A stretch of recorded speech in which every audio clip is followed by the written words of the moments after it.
Hi friends, ഇന്ന് ഞാൻ വന്നിട്ടുള്ളത് നമുക്ക് ചോറിൻ്റെയും ചപ്പാത്തിയുടെയൊക്കെ കൂടെ കഴിക്കാൻ പറ്റുന്നൊരു സ്പെഷ്യൽ ചിക്കൻ പെരട്ടിൻ്റെ റെസിപ്പി ആയിട്ടാണ്. അപ്പോൾ നമുക്ക് ഇതെങ്ങനെ ഉണ്ടാക്കാമെന്ന് നോക്കാം.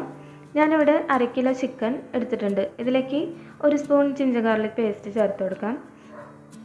ഇനി ഇതിലേക്ക് ഒരു 1.5 സ്പൂൺ മുളക് പൊടിയും 1 സ്പൂൺ കാശ്മീരി ചില്ലി പൗഡറും 1 സ്പൂൺ ഗരം മസാലയും പിന്നെ ഇതിലേക്ക് 1 സ്പൂൺ കുരുമുളക് പൊടിയും കൂടി ചേർത്ത് കൊടുക്കാം.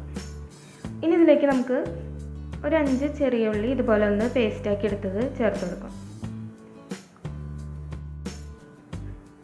ഇനി ഇതിലേക്ക് 1 സ്പൂൺ തൈരും ആവശ്യത്തിന് ഉപ്പും കൂടി ചേർത്ത് നമുക്ക് നന്നായിട്ടൊന്ന് മിക്സ് ചെയ്ത് വയ്ക്കാം. ഒരു അരമണിക്കൂർ നേരം ഒന്ന് മാറ്റി വെച്ചതിന് ശേഷം നമുക്ക് ഒരു പാനിലേക്ക് വെളിച്ചെണ്ണ ഒഴിച്ചു കൊടുത്ത് നമ്മൾ നേരത്തെ മസാലയൊക്കെ പുരട്ടി വെച്ച ചിക്കൻ ഇതിലേക്ക് ഇട്ട് കൊടുക്കാം.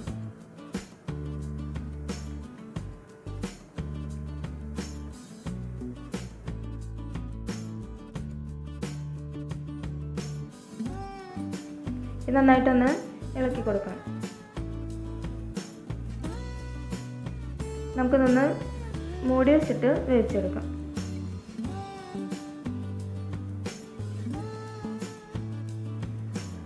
ചിക്കനൊക്കെ നന്നായിട്ട് വെന്ത് വന്നിട്ടുണ്ട്. ഇനി നമുക്കിതിലേക്ക് 2 സ്പൂൺ ടൊമാറ്റോ സോസും കൂടി ചേർത്ത് നന്നായിട്ടൊന്ന് മിക്സ് ചെയ്തെടുക്കാം.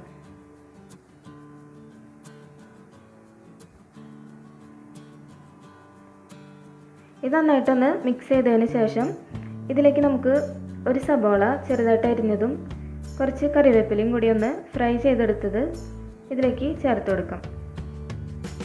ഇപ്പോൾ നമ്മുടെ ചിക്കൻ പെരട്ട് റെഡി ആയിട്ടുണ്ട്. ഇത് നമുക്ക് ചോറിൻ്റെയും ചപ്പാത്തിയുടെയും ഒക്കെ കൂടെ കഴിക്കാൻ നല്ല ടേസ്റ്റി ആയിട്ടുള്ളൊരു റെസിപ്പിയാണ്. അപ്പോൾ എല്ലാവരും ഇതൊന്ന് ട്രൈ ചെയ്ത് നോക്കിയിട്ട് അഭിപ്രായങ്ങൾ അറിയിക്കാനായിട്ട് മറക്കരുത്. ഒപ്പം തന്നെ ചാനൽ ഇതുവരെയും സബ്സ്ക്രൈബ് ചെയ്യാത്തവരുണ്ടെങ്കിൽ സബ്സ്ക്രൈബ് ചെയ്യാനും മറക്കരുത്. അടുത്ത നല്ലൊരു വീഡിയോയുമായിട്ട് നമുക്ക് വീണ്ടും കാണാം.